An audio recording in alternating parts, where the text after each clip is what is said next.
안녕하세요 여러분. 중학교 2학년 과학을 같이 공부하는 이영애 교사입니다.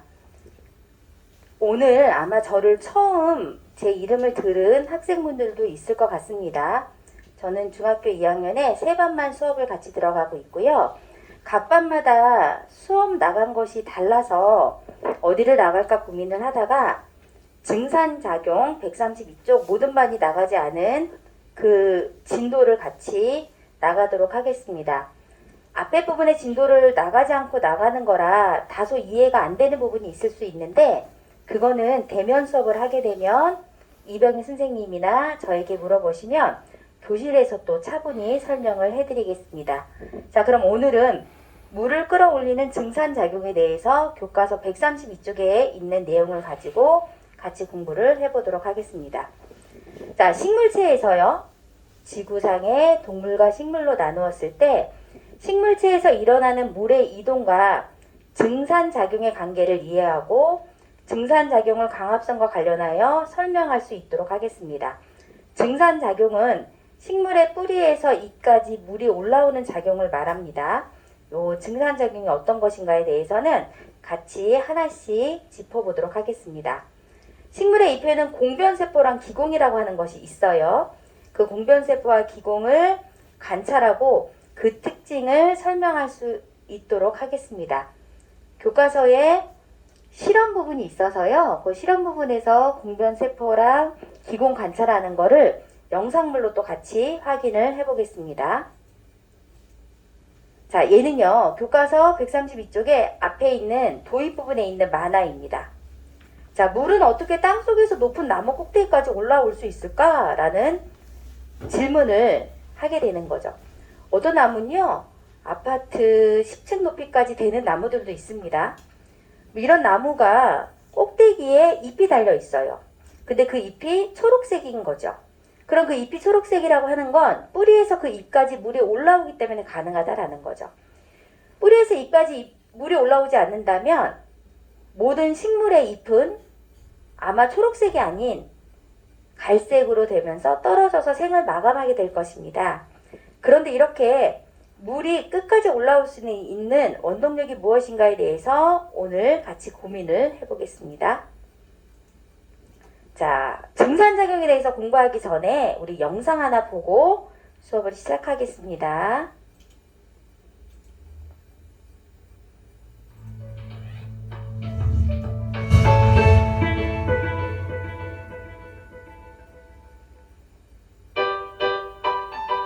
무더운 여름, 건물도 자동차도 열기를 뿜어내는 듯한 날씨. 열기를 뿜어내는 건물을 피해 나무 주변으로 가면 왠지 더욱 시원한 듯한 기분이 듭니다. 실제로 더운 여름날에도 식물의 체온은 올라가지 않는데요. 그건 바로 증산작용 때문입니다. 나무의 잎에 비닐을 씌우고 하루가 지난 뒤 확인해보면 비닐에 물방울이 생긴 것을 볼 수 있는데요. 비닐봉지 안에 맺힌 물방울은 나뭇가지의 잎에서 빠져나온 수증기가 비닐봉지에 닿아 액화한 것입니다. 이렇게 식물체 속의 물이 수증기로 변하여 잎의 기공을 통해 공기 중으로 빠져나가는 현상을 증산작용이라고 합니다. 뿌리와 줄기를 통해 잎으로 운반된 물은 일부만 광합성과 같은 식물의 생명활동에 사용되고 대부분 증산작용으로 공기 중으로 방출됩니다. 이렇게 증산작용으로 물이 증발하면서 주변 열을 흡수하므로 식물과 식물 주변의 온도가 낮아지게 됩니다. 또한 증산작용으로 잎에 물이 빠져나가면 잎은 줄기를 통해 물을 보충하고 줄기는 뿌리를 통해 물을 보충합니다. 이와 같이 증산작용으로 뿌리에서 흡수된 물이 잎까지 이동하게 됩니다. 자, 지금 보신 것처럼 이렇게 식물은 증산작용을 통해서 뿌리에서 물이 잎까지 올라오면 잎에서 물이 공기 중으로 빠져나가는 작용을 하게 됩니다. 그래서 한여름에 숲에 가면 더 시원한 건 증산작용 때문에 일어나는 현상입니다. 자, 식물은 뿌리에서 물을 흡수하여 광합성을 하는 데 사용합니다. 식물의 광합성은 잎에서 일어나는데 햇빛하고 물하고 이산화탄소가 있으면 포도당과 산소를 만듭니다. 광합성 파트를 나가지 않은 반이 있다면 그 반은 이제 선생님이 대면 수업할 때 진도를 나갈 거고요. 광합성 파트를 나간 반이 있다면 지금 이야기가 무엇인지 이해하게 될 것입니다. 이렇게 광합성은 식물의 잎에서 물하고 햇빛하고 이산화탄소가 있으면 포도당과 산소를 만드는 과정을 얘기하는데 광합성이 일어나려면 물이 꼭 필요하기 때문에 식물의 뿌리에서 잎까지 물이 흡수되는 작용인 증산작용이 일어나게 되는 것입니다. 자, 그러면 식물체에서 물이 어떻게 이동하는지 132쪽에 있는 교과서 해보기를 같이 보겠습니다. 교과서는 아마 다 가지고 계시지 않을 거예요. 여기 앞에 화면을 보시면 자, 해보기에 보면 같은 양의 물을 넣은 눈금 실린더 가나에 잎을 모두 딴 나뭇가지와 잎이 달린 나뭇가지를 넣어 그림과 같이 장치한다 라고 되어 있습니다. 지금 얘기한 것처럼 광합성은 식물의 잎에서 일어난다고 했죠. 증산작용은 뿌리에서 잎을 통해서 공기 중으로 나간다고 했어요. 그런데 눈금 실린더 가나에 잎을 모두 딴 나뭇가지와 잎을 모두 땄으니까 이 나뭇가지에는 광합성이 일어나지 않겠죠. 잎이 달린 나뭇가지, 잎이 있으니까 광합성이 일어날 거라고 우리가 예측할 수 있습니다. 그렇게 장치를 한대요. 자, 보시는 것처럼 이렇게 식물이 있는데 얘는 잎을 모두 땄어요. 그러면 증산작용이 일어나지 않겠죠. 잎이 없으니까. 여기는 잎이 달려 있어요. 그러면 물이 흡수돼서 잎까지 올라가는 증산작용이 일어날 것이다 라는 걸 우리가 앞에 영상물을 보고 유추할 수가 있어요. 햇빛이 잘 비치는 곳에 두고 일정 시간 후 관찰한다 라고 되어 있죠. 햇빛이 잘 드는 곳에 두는 이유는 광합성을 하라는 거죠. 식물의 잎에서 햇빛하고 물하고 이산화탄소가 있으면 식물의 잎에서 광합성을 해서 포도당과 산소를 만들기 때문입니다. 자, 햇빛이 잘 비치는 곳에 두고 일정 시간 후 관찰했더니 자, 관찰한 거를 적어보면 교과서에 관찰 1, 관찰 2가 있어요. 관찰 1. 눈금 실린더 가만 수면의 높이가 낮아졌다. 보시는 것처럼 눈금 실린더 나만 수면의 높이가 낮아졌다. 보시는 것처럼 가는 물이요 그대로 있어요. 근데 나는 물이 현저하게 낮아졌죠. 이렇게 물의 높이가 현저하게 낮아졌다는 건 증산작용을 통해 잎 밖으로 나갔다고 얘기할 수 있는 거고 얘는 증산작용이 일어나지 않았다고 얘기할 수 있는 거겠죠. 자, 이번에 눈금 실린더 나의 나뭇가지를 비닐봉지로 이렇게 밀봉했어요. 그리고 일정 시간이 지난 후 관찰해 봤더니 자, 눈금 실린더 나의 나뭇가지를 비닐봉지로 밀봉하고 일정 시간 후 관찰했더니 비닐봉지 안에 작은 물방울이 땡글땡글땡글 맺혀 있는 거죠. 그럼 이 물방울은 어디서 온 걸까라는 거예요. 그럼 우리는 이 물방울이 어디서 왔다고 생각할 수 있냐면 뿌리를 통해서 줄기를 통해서 잎을 통해서 잎에서 공기 중으로 빠져나간 애들이 이 비닐봉지 안에 물방울로 생겼다라고 생각할 수 있는 거죠. 자, 질문이에요. 관찰 1에서 수면의 높이가 낮아진 눈금 실린더는 무엇이며 수면의 높이가 낮아진 까닭은 무엇일까? 우리가 아까 본 것처럼 관찰 1에서 수면의 높이가 낮아졌어요.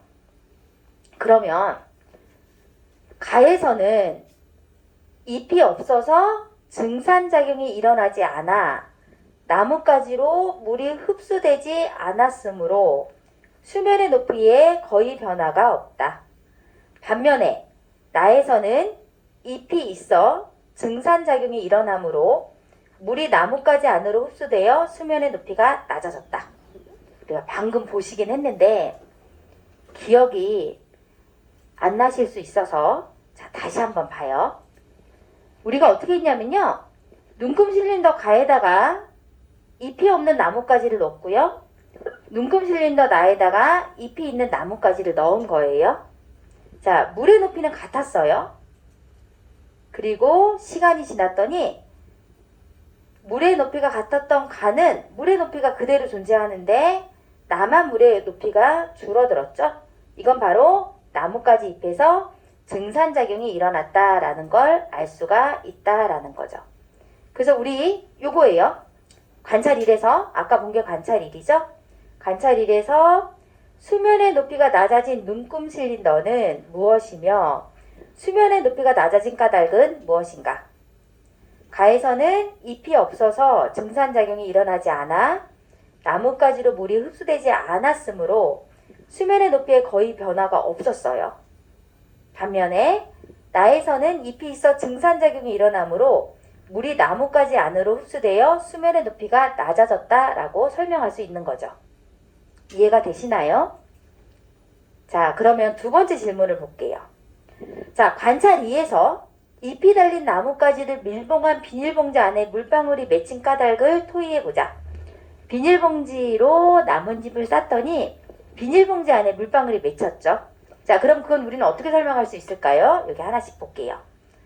나뭇가지로 흡수된 물이 잎으로 이동한 후 수증기 형태로 방출되고 방출된 수증기가 비닐봉지에 닿아 액화되어, 액화라고 하는 건 기체 상태인 수증기가 액체 상태인 물로 되는 걸 말하는 거예요. 액화되어 물방울로 맺힌 것이다.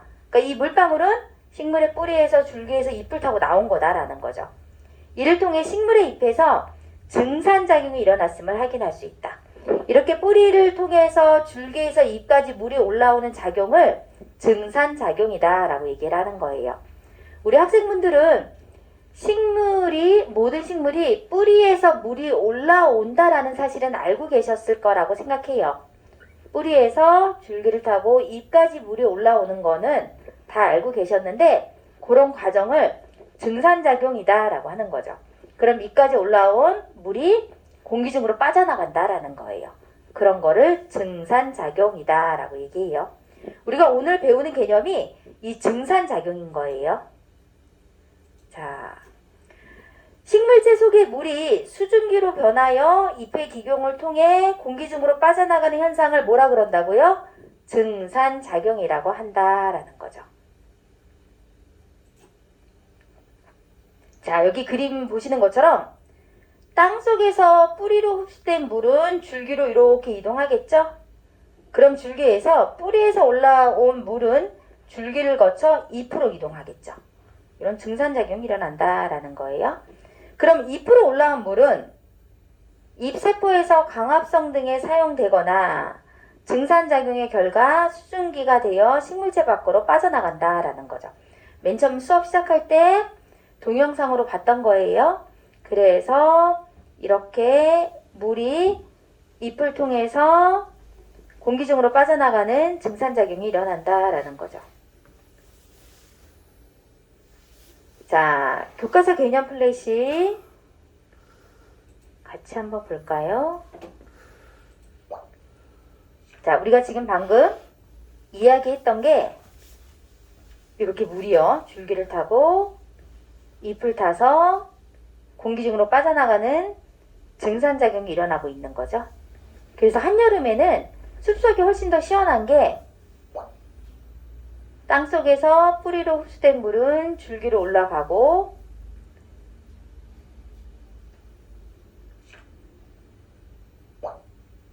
뿌리에서 올라온 물은 줄기를 거쳐 잎으로 올라갑니다.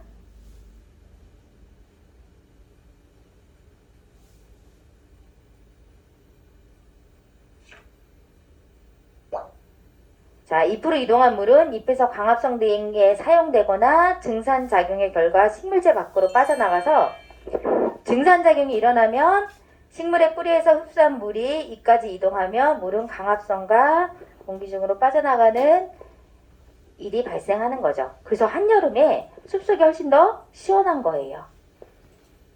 자, 증산작용으로 식물의 뿌리에서 흡수한 물이 줄기를 거쳐 잎까지 이동하며 잎에 도달한 물은 강합성을 비롯한 식물의 생명활동에 사용됩니다.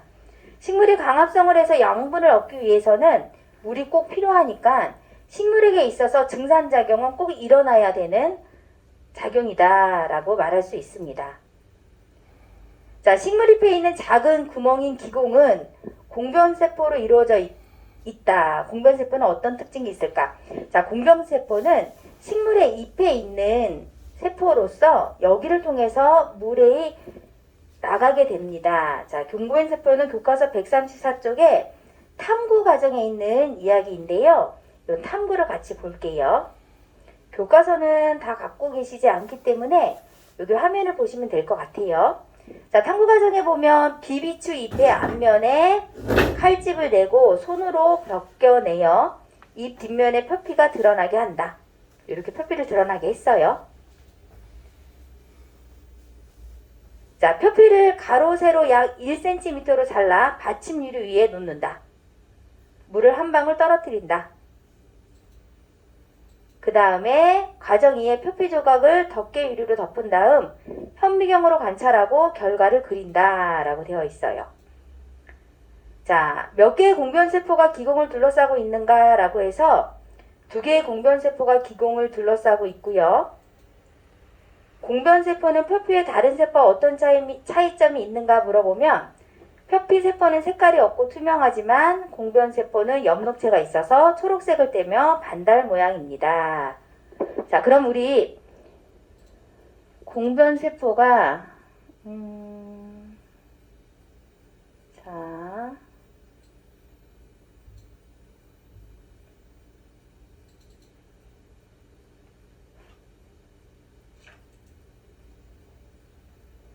자, 우리 아까 지금 얘기한 거요.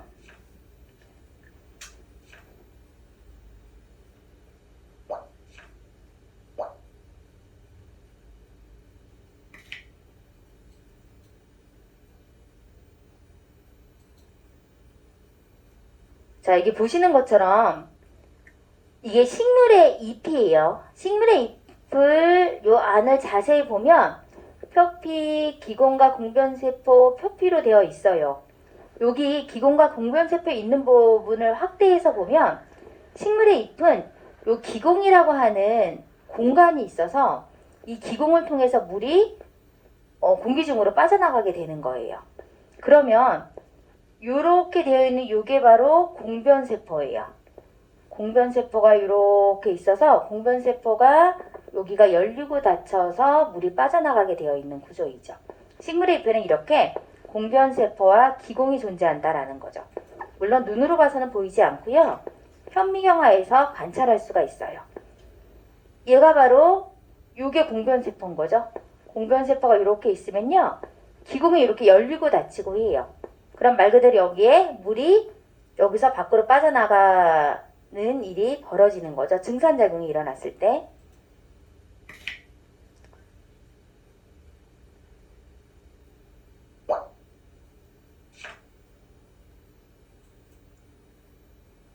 자, 보시는 것처럼 파란색인 수증기가 빠져나가는 게 있죠.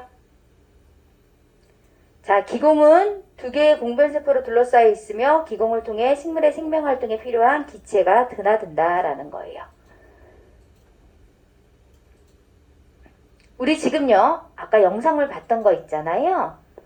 자, 식물 잎에 있는 작은 구멍인 기공은 공변세포로 이루어져 있는데 식물의 잎의 뒷면에 있는 기공이 공변세포로 이루어져 있는 요거를 현미경하에서 관찰해 보자라는 거죠. 직접 실험을 하면 좋지만 우리가 실험을 직접 하지 않아서 교과서에 있는 내용을 다시 한번 보면 비비추 잎의 앞면에 칼집을 내고 손으로 벗겨서 잎 뒷면에 표피가 드러나게 한 다음에 표피를 가로 세로 약 1cm로 잘라 받침 유리 위에 놓고 물을 한 방울 떨어뜨린 후 이렇게 관찰하면 공변세포를 관찰할 수 있는 거예요. 방금 전에 봤던 식물의 잎에는 그렇게 공변세포가 다 있어요. 과정 2에 표피 조각을 덮개 유리로 덮은 다음 현미경으로 관찰해서 그 보인 걸 결과를 그려보면 그렇게 공변세포가 있다는 걸 알 수 있다라는 거죠. 몇 개의 공변세포가 기공을 둘러싸고 있는가 라고 했는데 아까 본 것처럼 공변세포는 요런 모양의 두 개의 공변세포가 있었고 가운데 기공이 있었죠. 공변세포는 표피의 다른 세포와 어떤 차이점이 있는가라고 했는데 표피세포는 색깔이 없고 투명하지만 공변세포는 엽록체가 있어서 초록색을 띠며 반달 모양이다 라는 거죠. 요런 반달 모양이었고요. 초록색을 띈다는 건 광합성을 한다라고 얘기할 수 있어요. 자, 잎의 가장 바깥 부분을 싸고 있는 한 겹의 세포층을 우리는 표피라고 해요. 표피. 표피는 표피세포로 이루어져 있으며 잎 뒷면의 표피 곳곳에는 공변세포가 있다. 지금 본 것처럼요. 공변세포는 잎의 뒷면에 있어요. 자, 잎의 속 구조를 보면 얘가 표피고요. 그럼 여기가 햇빛이 이렇게 내리쬐겠죠? 그럼 얘가 햇빛이 닿는 앞부분이고요. 여기가 햇빛이 닿지 않는 뒷부분이라고 말할 수 있어요. 그러면 잎은 표피가 있고요. 여기 안에 기공과 공변세포가 있다라는 거죠. 공변세포는 두 개가 이렇게 있고요. 여기 기공이에요. 여기를 통해서 물이 공기 중으로 빠져나가게 되는 겁니다. 자, 우리가 보기에는 되게 작은 잎으로 보이지만 이렇게 진짜 체계적으로 너무 섬세하게 잘 체계를 가지고 있는 살아있는 생명체라고 할 수 있어요. 이런 걸 보면 잎을 이렇게 따거나 하는 일은 하면 안 될 것 같죠? 자, 현미경으로 관찰한 공변세포 관찰하게 되면 이런 모양을 볼 수 있고요. 자, 얘를 더 그리면 아까 본 것처럼 이게 공변세포고 기공이 존재한다라는 거죠. 이거 우리 같이 아까 봤어요. 공변세포 두 개가 기공을 둘러싸고 있으며 기공은 공변세포의 모양에 따라 열리거나 닫힌다. 기공이 열리면 수증기가 기공을 통해 빠져나가고 이산화탄소나 산소 같은 생명활동과 관련된 기체가 기공을 통해 드나든다. 자, 스스로 확인하게 볼게요. 자, 증산작용은 식물체 속의 물이 수증기로 변하여 잎의 기공을 통해 공기 중으로 빠져나가는 현상이다. 이제 증산작용에 대한 개념이 머리에 잡히시나요? 증산작용을 얘기한 거고요. 자, 기공은 두 개의 공변세포로 둘러싸여 있으며 기공을 통해 식물의 생명활동과 관련된 기체가 드나든다.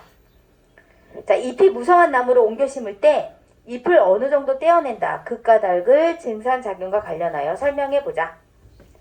자, 나무를 옮겨 심어 뿌리가 흙 속에 정착되기 전에는 나무가 충분한 물을 흡수하기 어렵기 때문에 잎의 숫자를 줄여 증산작용의 양을 줄이려고 하는 것입니다.